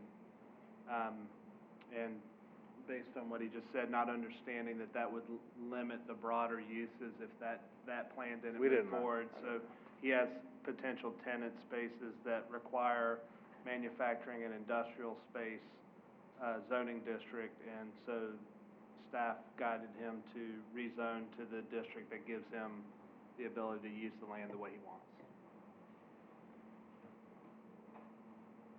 Any other questions from the board? Okay. Any comments from anyone else in here? Citizens? I believe, Reverend Lee, that was your concern that you had voiced earlier. Yes, I've made my concerns about it earlier. I live, again, on 25 Knott Street, which most of you know, and I've been there in that area for most of my life, and I want to know what kind of noise it's going to bring out there, what showers, and so forth. I've reached the point of my life now where I'm about ready to retire, sure enough, Right. and I don't want to move, so I do want to know what kind of noise it's going to bring in there, how much traffic it's going to bring in there, and so forth. Yeah.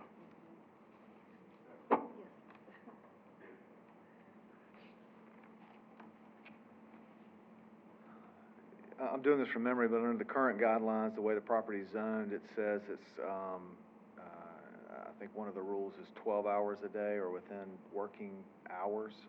And under the new rezoning, it says 24 hours a day.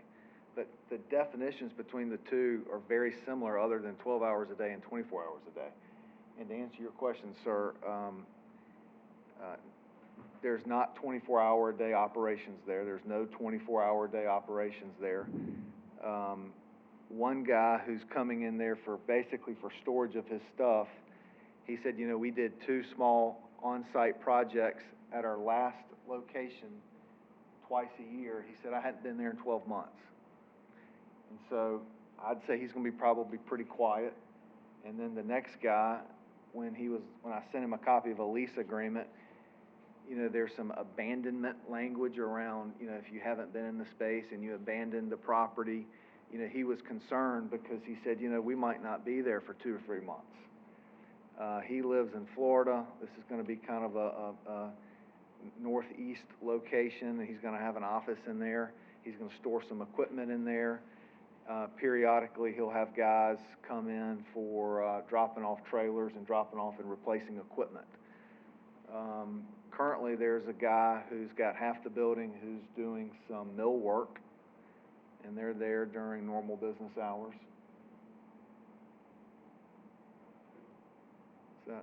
So is it your expectation that anything that would come there would be very similar to what the millwork man and things that are like that, as far as what might bother surrounding neighbors? I don't. Kind of what you would And the guy who anticipate? does the drilling, like, they're not drilling anything there. Right. They're not testing any, like, they do that on site. Right. So your most intensive use is actually already there? And I thought when I read the current definition, I thought it would certainly work for the current definition, but I just don't know. But Mr. Brewer, what you were saying is that the person that does the most labor-intensive work is already there? and He's already there. Okay, so you believe the additional folks were gonna be? He's already there, and he'll have, I don't know how many people he has working there, maybe 6, 10. And they'll have a few trucks come in there, in and out of there every day, guys coming to work, and they're cutting wood and sawing wood and making cabinets. I just mean for the people who are around it, like Reverend Lee, they can anticipate it probably being pretty much like it I don't think you're gonna see a change. Okay. I really, I truly wanted don't you to think put you're gonna see a change. Sounds like the If new you people do, are quieter than the old or existing, yeah. That was my only thing, I just didn't want to hear noise. Bunch of noise, I understand. We live right there, right across the railroad track. And Okay. you're speaking to me right So behind you're on the back side? I'm on the front side. Gotcha, okay. On 3rd Street and Knott Street running. Okay. Just with it. And the railroad track runs this east and west. And the building I think you talking about was a tobacco market. Oh, yes. And that's not too far from me. And right now, it's open, something going on out there now, but no noise, and it's closed at night. Right. Yeah. I have no problem as long as, not like that long, there's a lot of noise, and, sometimes we start something, and we said one thing, then later on, somebody's come in. Sure. Yeah. There's nothing gonna be happening at night. And, we're doing a big cleanup, and we're gonna clean up that fence. I just was waiting to do everything at one time and waiting for the permit to be able to do it. But nobody wants to work at night over there. I like to see growth. I've been in town for a pretty while. I like to see growth. I know nothing that's gonna stand still, and no production behind it. But when we do things, I like to see it in a positive way for the citizens and all. Yes, sir. Janine, just to be certain, from the planning department's perspective, if the zoning is changed, a tenant could change in a couple of years, and so can you tell us from y'all's perspective what would be in there? As far as the level of noise and disruption to the area? So in your staff report, there's a land use chart that has all of the permitted uses that would be that could potentially go in there. So I'm just trying to see something that, I mean, it could be like manufacturing, media production, metal products, fabrication, professional services, research and development, vocational technical school, storage, studios, and then the other things are permitted with additional standards and special uses, which would require special use That permit. would have to come back to this board. Mm-hmm. So I guess what I was getting at is I don't like generalizations, but I think from that standpoint, should one of these places fail and not make it a year or so from now, or change their mind, or whatever, what the surrounding residents could expect is something else very similar to that, as far as, it's light manufacturing. Well, it does say heavy, but I don't think that would still be something that would, what would the hours be on that? I don't know that, I did not actually look at the hours. I don't know. I'd have to check on that. Okay. Any other questions from the board? Manufacturing traditionally can have shift work that goes 24/7. So that's unexpected. Chief, do you have any knowledge of noise ordinance requirements later in the evening for that use? That's a separate part of the code than the UDO. Don't think there's anything in conflict with the allowance of 24 hours, should that be Okay. the business. Just want to make sure everybody has an idea of what's there, what could be there now, what could be there 5 years from now. When you change zoning, you have to anticipate that. But I think we're kind of changing it back in such a way that's so similar, or the request is, that. The impediment to the site deals more with location and proximity to logistics of getting vehicles and employees, and the limit of site size. Would be more of a limiting factor than our zoning requirement. This is an ideal light industrial site next to a railroad. It's not going to lend itself to 18-wheelers and crews of 50 changing every shift and things like that. I agree. All right, any other questions or comments? All right, we'll close the public hearing, subject to the receipt of comment from the public for the next 24 hours.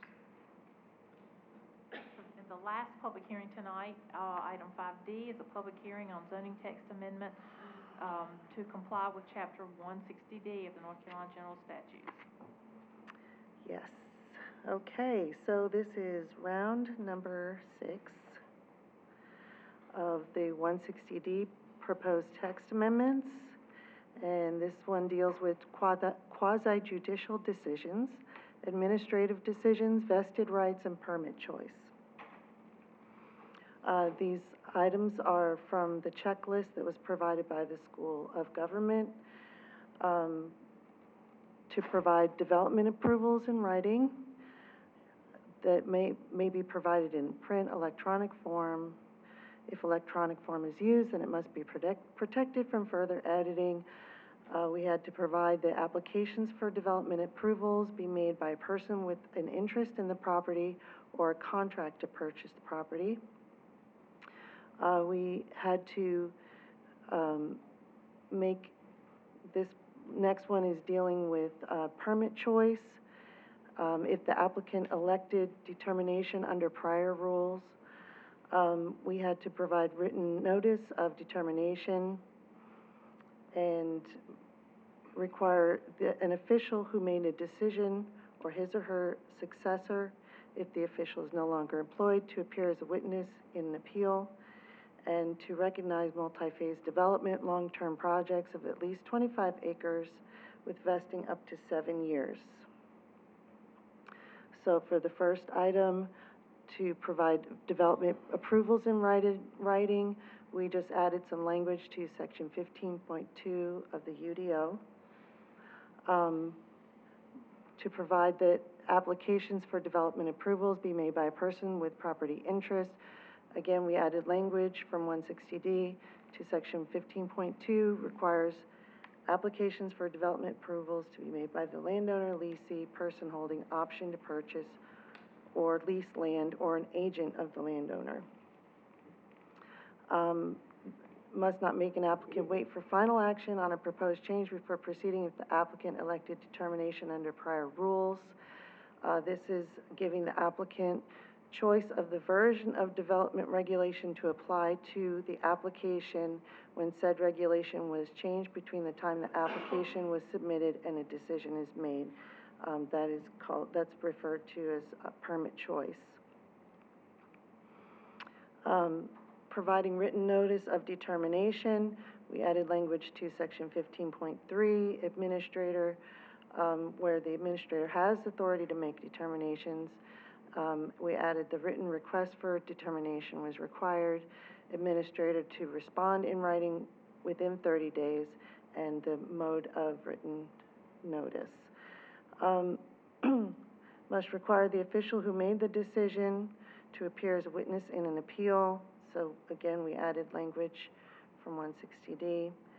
And recognizing multi-phase development, long-term projects of at least 25 acres with vesting up to 7 years.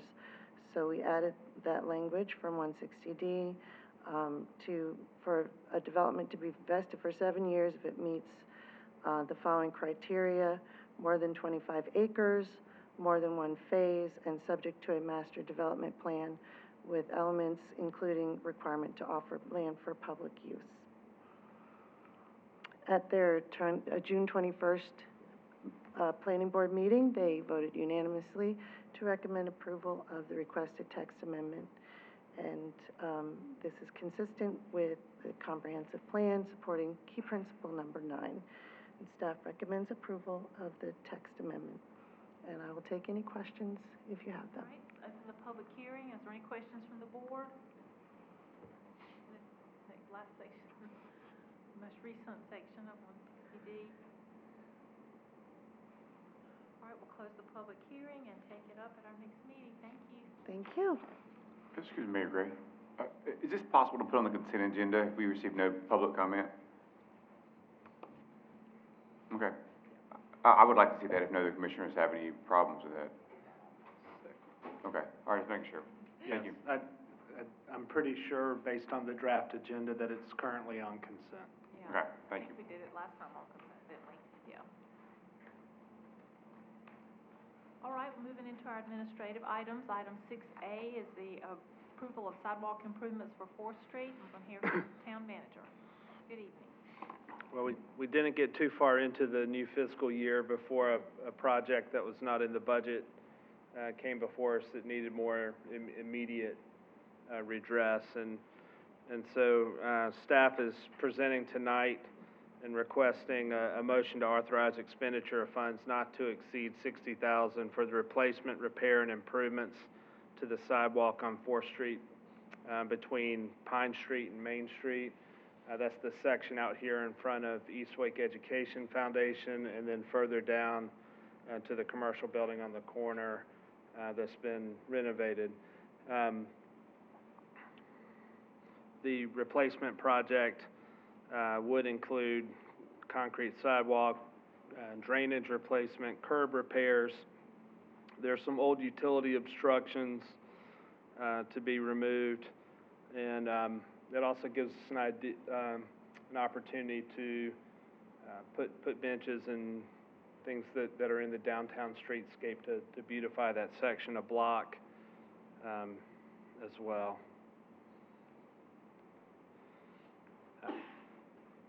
I'm not an engineer, and I don't think it requires one to realize the items that need to be addressed.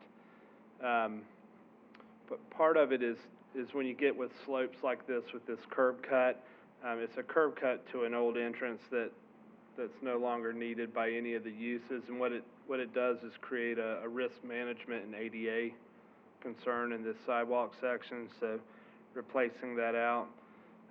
You can see our new graffiti in town just tells us what we should do where now.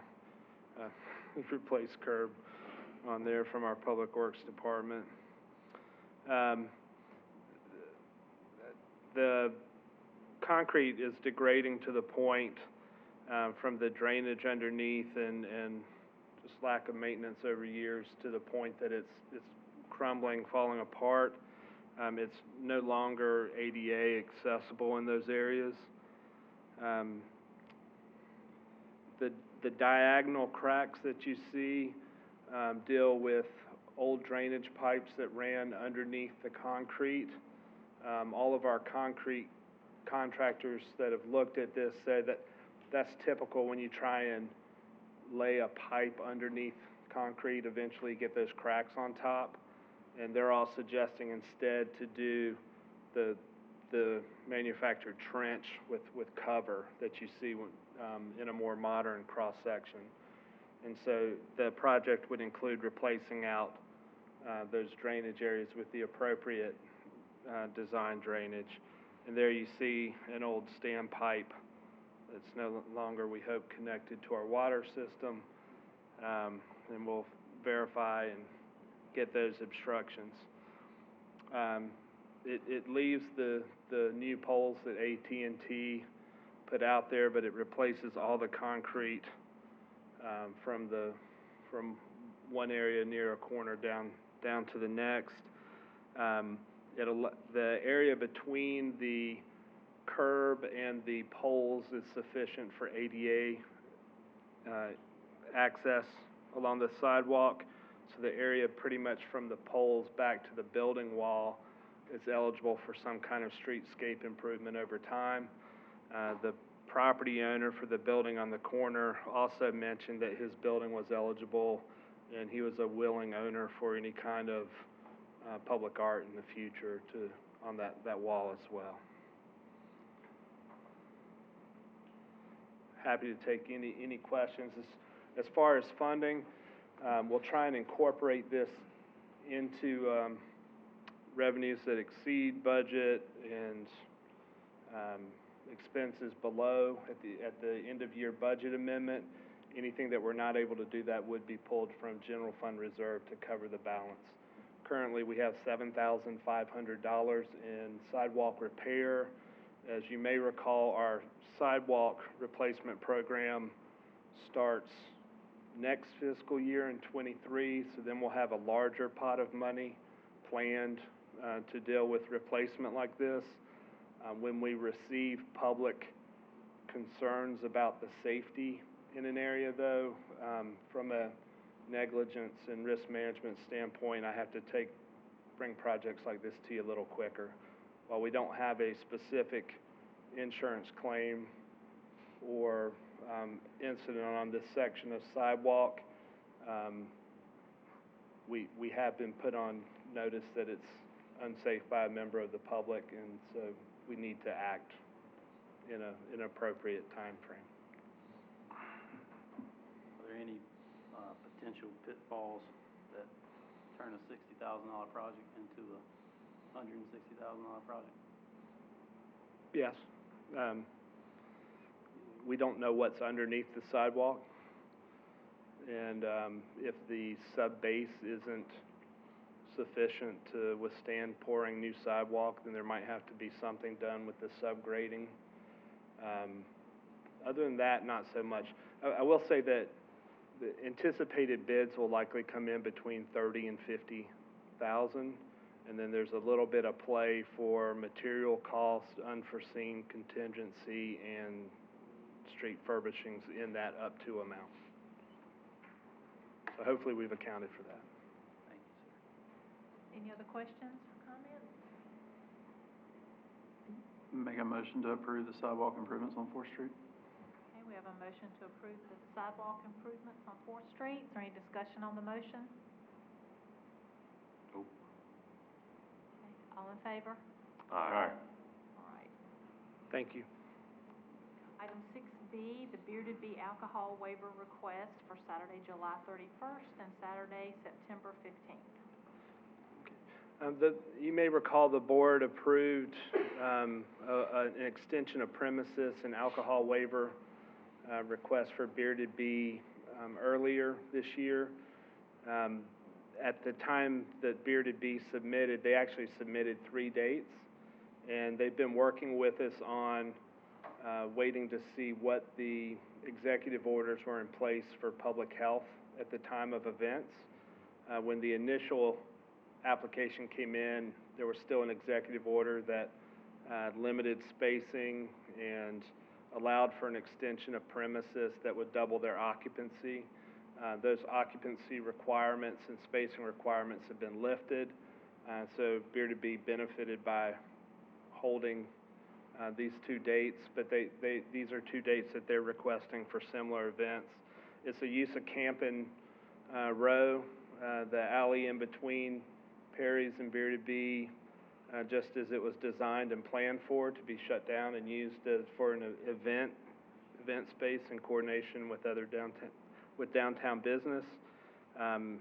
One of the events, July 31st, is their 1-year anniversary. They didn't really get to have the big opening celebration like they wanted with COVID happening at that time, so they're hoping to invite people out to celebrate a 1-year birthday with them July 31st. September 25th is their they're going to have like an Oktoberfest kind of event. While it's not quite October, they don't want to conflict with Harvest Fest and that's happening at a more traditional date for an October, but that's the September 25th. The Special Event Committee staffs reviewed the application and recommend approval, but it does require Board of Commissioner approval for the alcohol waiver, since that is a publicly leased space. Happy to answer any questions you may have. Questions for the manager? Madam Mayor, I'll make a motion to approve the request to allow alcohol in permitted areas of East Camden Road for the 2 dates listed. Okay, so we have a motion to approve the alcohol waiver request for the 2 dates, 31st of July, September 25th. Is there any discussion on the motion? All in favor? I'm sorry. Sorry, go ahead. This is not, I'm sorry. Okay, It's a policy direction kind of on this topic. okay? Staff's more than happy to bring back these waiver requests every time they come up. In an event space like this, if it's legally permissible, is there any interest of the board in there being an administrative approval, or do you want to see every alcohol waiver for an event space like this? And you don't have to tell me tonight, but I was just thinking, if you have 14 or 20 of these in a year, is that work that the board wants to take on, or do you want to approve with some condition or exception?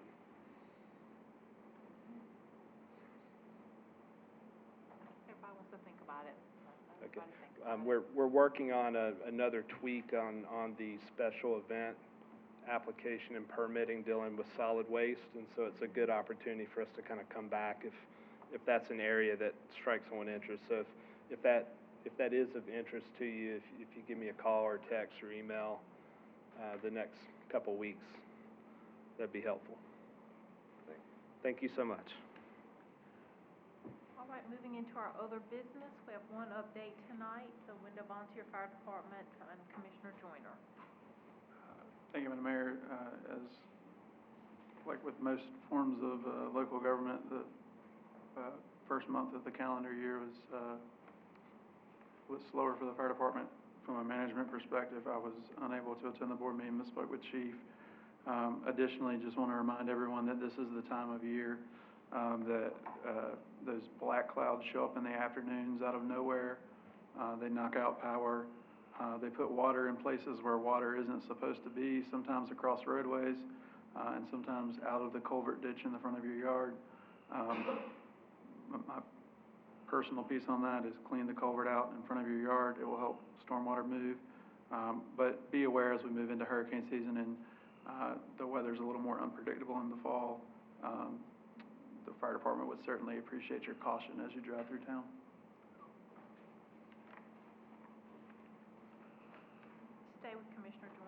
here for the video, for our commissioners' comments. Thank you, Madam Mayor.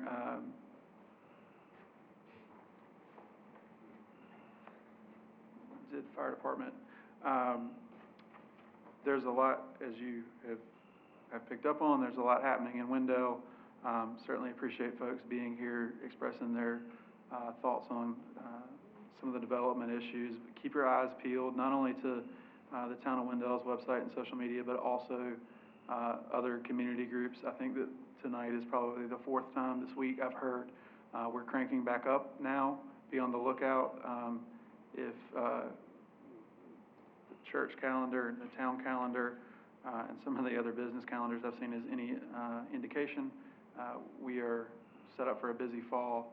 Certainly happy to see it and look forward to seeing everybody downtown this fall. Thank you, Madam Mayor. All right, Commissioner Lutz? Thank you, Madam Mayor. Just a couple of comments for tonight's meeting. I just want to kind of echo the work of the Parks and Rec Committee. Not to single them out, but it was nice to be out there this spring with my kids enjoying the t-ball and baseball games going on. So I know they're glad to have some volume back out there. Just to speak my thoughts on the public hearing we had tonight. I do have some concerns with the traffic. I know it's a lot going in one place. I'd like to kind of dive more into that and see with Wake Tech and the high school and you know, potentially a lot of people moving to a small area. You know, we'd like to have things done in a safe way. I think any of us as commissioners, our concern is always safety for our citizens, and I always appreciate the developers' planning and what they do. I always will, you know, certainly lean on staff's thoughts for their kind of unbiased decisions. So, but otherwise, that's all. Thank you, Mayor. Commissioner Karnowski? No comment tonight, Mayor. Thanks. Commissioner Clutch? Nothing tonight, Madam Mayor. All right, real quickly, I want to thank the Parks and Rec for a great 4th of July. It was really nice. I know that they kind of stepped in and did something, and we needed a placeholder to mark that day. I think it was important that we do that. So they really went above and beyond. The ones that I saw out there, that was their day off as well, and I appreciate them being there on a holiday and on Sunday, actually, on a holiday. So again, we recognize them tonight. They always go above and beyond. It was really nice, and there were 2 or 3 kids that tried to bribe me to go down the water slide, but I declined. But they looked like they were all having a lot of fun, but I'm not going down the water slide. So it was really nice. One other thing, to see folks here tonight and to see, I know it seemed maybe a little unusual of our public hearing, but to see the give and take between some parties that had some concerns that maybe were contrary to the other, or just where they just were confused and wanted to know what was going on around them. And it was really nice to see everybody working really hard to meet everybody's goals as close as possible. So that's very important, and I'm proud to see that happening here. All right, do we have a motion to adjourn? So moved. All right, we're adjourned.